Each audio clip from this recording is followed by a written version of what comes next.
തെഹ്റാനിലെ അതീവ സുരക്ഷയുള്ള ആഡംബര ഹോട്ടലിന്റെ ബാൽക്കണിയിൽ ഇരുന്നുകൊണ്ട് അവൾ താഴെ മിന്നിത്തിളങ്ങുന്ന നഗരത്തെ നോക്കി. കയ്യിലുണ്ടായിരുന്ന ചായ ഗ്ലാസിൽ നിന്ന് ആവി ഉയരുന്നുണ്ടായിരുന്നു. പക്ഷേ അവളുടെ മനസ്സ് അപ്പോഴും ആ മുറിക്കുള്ളിലെ ബെഡിനരികിലിരിക്കുന്ന ബ്രീഫ് കേസിലായിരുന്നു. മിനിറ്റുകൾക്ക് മുൻപ് ഇറാന്റെ റെവല്യൂഷണറി ഗാർഡിലെ ഒരു ഉയർന്ന ഉദ്യോഗസ്ഥൻ അവിടെ വന്നുപോയതേയുള്ളൂ. അയാൾ തിരികെ പോയപ്പോൾ എടുക്കാൻ മറന്ന ആ ബ്രീഫ് കേസിനുള്ളിൽ ഇരിക്കുന്നത് ഇസ്രായേലിന്റെ സൈബർ ഇന്റലിജൻസ് തകർക്കാൻ ഇറാൻ തയ്യാറാക്കിയ ഓപ്പറേഷൻ ഗോസ്റ്റ് എന്ന തന്ത്രപ്രധാനമായ രഹസ്യരേഖ.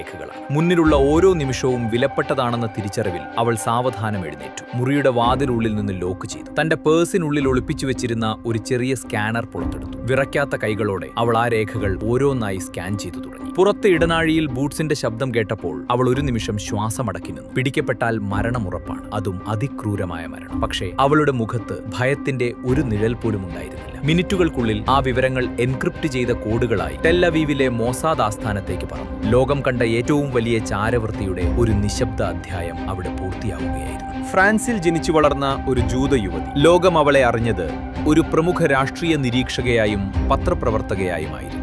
എങ്ങനെയാണ് ഒരു പാശ്ചാത്യ യുവതി ഇറാനിലെ പരമോന്നത ഭരണകൂടത്തിന്റെ ഹൃദയമിടിപ്പുകൾ വരെ അറിയാൻ കഴിയുന്നത്ര ഉയരത്തിലെത്തിയതെന്നത് ചാരലോകത്തെ വലിയൊരു അത്ഭുതമാണ്. കാത്രീൻ പെരേസ് ശബ്ദം യാത്ര തുടങ്ങുന്നത് പത്രപ്രവർത്തനത്തിലൂടെയാണ്. ഇസ്ലാമിക രാഷ്ട്രീയത്തോടും ഇറാന്റെ നിലപാടുകളോടും വലിയ താൽപര്യം പ്രകടിപ്പിച്ചുകൊണ്ട് അവൾ എഴുതിയ ലേഖനങ്ങൾ ഇറാനിലെ ഭരണാധികാരികളുടെ ശ്രദ്ധ പിടിച്ചുപറ്റി. പക്ഷേ ആ എഴുത്തുകൾക്ക് പിന്നിൽ കൃത്യമായ ഒരു പ്ലാൻ ഉണ്ടായിരുന്നു. ഇസ്രായേലിന്റെ ചാരസംഘടനയായ മോസാദ് അവളെ ഈ ദൗത്യത്തിനായി കൃത്യമായി പരിശീലിപ്പിച്ചിരുന്നു. തന്റെ ജൂത പാരമ്പര്യം പൂർണ്ണമായും മറച്ചുവെച്ച് ഒരു വിദേശ മുസ്ലിം യുവതി എന്ന വ്യാജേന അവൾ ഇറാനിലേക്ക് കടന്നു. ഇറാനിലെത്തിയ കാദറിന് ലഭിച്ച സ്വീകരണം രാജകീയമായിരുന്നു. ഇറാന്റെ ഔദ്യോഗിക വാർത്താ ഏജൻസിയായ തസ്നിം ഉൾപ്പെടെയുള്ള മാധ്യമങ്ങളിൽ അവൾക്ക് വലിയ സ്ഥാനം ലഭിച്ചു. അവിടെ വെച്ച് അവൾ ഇറാനിലെ ഏറ്റവും സ്വാധീനമുള്ള വ്യക്തികളെ പരിചയപ്പെട്ടു. ഇറാന്റെ ആത്മീയ നേതാവ് ആയത്തുള്ള അലി ഖമേനിയുടെ വെബ്സൈറ്റിൽ പോലും അവൾക്ക് ലേഖനങ്ങൾ എഴുതാൻ അനുവാദം ലഭിച്ചു. ഇതൊരു വലിയ വിജയമായിരുന്നു. ഒരു വിദേശ ചാരവനിതയ്ക്ക് ലഭിക്കാവുന്നതിൽ വെച്ച് ഏറ്റവും വലിയ സുരക്ഷിത കവചമായിരുന്നു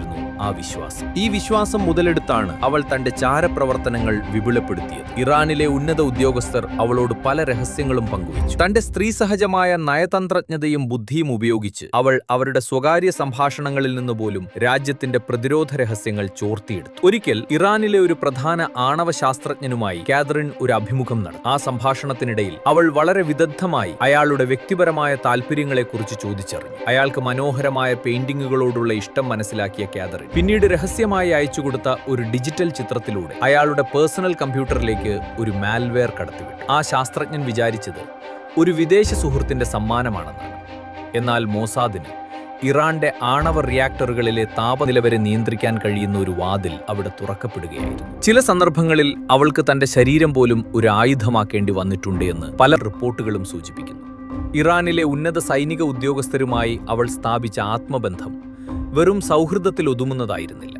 ചാരപ്പണിയുടെ ചരിത്രത്തിൽ ഹണി ട്രാപ്പ് എന്ന് വിളിക്കപ്പെടുന്ന തന്ത്രങ്ങൾ അവൾ അതിവിദഗ്ധമായി ഉപയോഗിച്ചു. അധികാരത്തിന്റെ ലഹരിയിൽ ആറാടിയിരുന്ന ഉദ്യോഗസ്ഥർ തങ്ങളുടെ കിടപ്പറ രഹസ്യങ്ങൾ പോലെ തന്നെ രാജ്യത്തിന്റെ സുരക്ഷാ രഹസ്യങ്ങളും അവളോട് പങ്കുവച്ചു. ഇറാനിലെ റെവല്യൂഷണറി ഗാർഡ് കമാൻഡർമാരുടെ വ്യക്തിപരമായ താൽപര്യങ്ങളും അവരുടെ ദൗർബല്യങ്ങളും അവൾ കൃത്യമായി മനസ്സിലാക്കി. ഒരിക്കൽ ഒരു ഉദ്യോഗസ്ഥൻ തന്റെ ഫോണിലെ അതീവ രഹസ്യമായ ഒരു ആപ്പ് അവൾക്ക് കാണിച്ചു കൊടുത്തു. ഇറാന്റെ മിസൈലുകൾ എവിടെയൊക്കെയാണ് വിന്യസിച്ചിരിക്കുന്നത് എന്ന് കാണിക്കുന്ന മാപ്പ് ആയിരുന്നു അത്. കാമത്തിന്റെ ലഹരിയിൽ അയാൾ അത് കാണിക്കുമ്പോൾ കാതറിൻ തന്റെ ഓർമ്മയിൽ ആ ലൊക്കേഷനുകൾ ഓരോന്നായി കുറിച്ചു വെക്കുകയായിരുന്നു. ഓരോ കൂടിക്കാഴ്ചയും ഓരോ വിവരശേഖരണമായിരുന്നു. അവൾ അയച്ച ഓരോ റിപ്പോർട്ടും ഇസ്രായേലിന് ഇറാന്റെ നീക്കങ്ങളെ മുൻകൂട്ടി അറിയാൻ സഹായിച്ചു. കാതറിന്റെ ദൗത്യം കേവലം വിവരങ്ങൾ ശേഖരിക്കുക എന്നതിൽ മാത്രമായിരുന്നില്ല. ഇറാന്റെ ഉള്ളിൽ നിന്നുകൊണ്ട് തന്നെ അവിടുത്തെ ഭരണകൂടത്തെ അസ്ഥിരപ്പെടുത്താനുള്ള നീക്കങ്ങൾക്കും അവൾ ചുക്കാൻ പിടിച്ചു. വർഷങ്ങളോളം ആരും സംശയിക്കാത്ത വിധത്തിൽ അവൾ തന്റെ ഇരട്ട ജീവിതം നയിച്ചു. പകൽ സമയങ്ങളിൽ ഇറാന്റെ വിദേശ നയങ്ങളെ പുകഴ്ത്തി സംസാരിക്കുന്ന മാധ്യമപ്രവർത്തകർ, രാത്രിയിൽ മോസാദിന്റെ അതീവ രഹസ്യമായ ഏജന്റ്. തന്റെ ദൗത്യത്തിന്റെ അവസാന നാളുകളിൽ അവൾ ഖമേനിയുടെ ഓഫീസിലെ ഒരു പ്രധാന ഫയൽ മോഷ്ടിക്കാൻ പദ്ധതിയിട്ടു. ഒരു ഇന്റർവ്യൂവിന് പോയപ്പോൾ ബോധപൂർവം അവിടെ തന്റെ ഫോൺ മറന്നുവെച്ചതായി അവൾ അഭിനയിച്ചു. ഫോൺ എടുക്കാൻ തിരികെ വന്ന ആ ചുരുങ്ങിയ സെക്കൻഡുകൾക്കുള്ളിൽ അവൾ മേശപ്പുറത്തിരുന്ന ഒരു ഡയറിയിലെ വിവരങ്ങൾ സ്കാൻ ചെയ്തെടുത്തു. ആ ഡയറിയിൽ ഉണ്ടായിരുന്നത് ഇസ്രായേലിൽ ആക്രമണം നടത്താൻ ഇറാൻ ലക്ഷ്യം വെച്ചിരുന്ന സ്ഥലങ്ങളുടെ പട്ടികയായിരുന്നു. ആ വിവരം മോസാദിന് ലഭിച്ചതോടെ ഇസ്രായേൽ വലിയൊരു ദുരന്തത്തിൽ നിന്ന് രക്ഷപ്പെട്ടു. 2021 അവൾ ഇറാനിൽ നിന്ന് സുരക്ഷിതമായി പുറത്തുകടന്നതിന് ശേഷമാണ് ലോകം മുഴുവൻ ഞെട്ടിച്ചുകൊണ്ട് അവൾ ആ വെളിപ്പെടുത്തൽ നടത്തിയത്. താൻ ഒരു ജൂത വംശജയാണെന്നും വർഷങ്ങളോളം ഇറാന്റെ അന്തരാളങ്ങളിലിരുന്നു ചാരപ്പണി നടത്തുകയായിരുന്നു എന്നും അവൾ തുറന്നു പറഞ്ഞു.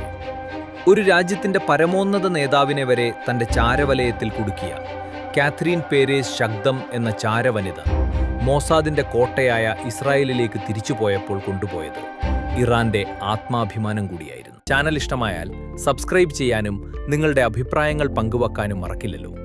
മറ്റൊരു കഥയുമായി അടുത്ത ലക്കത്തിൽ കാണാം.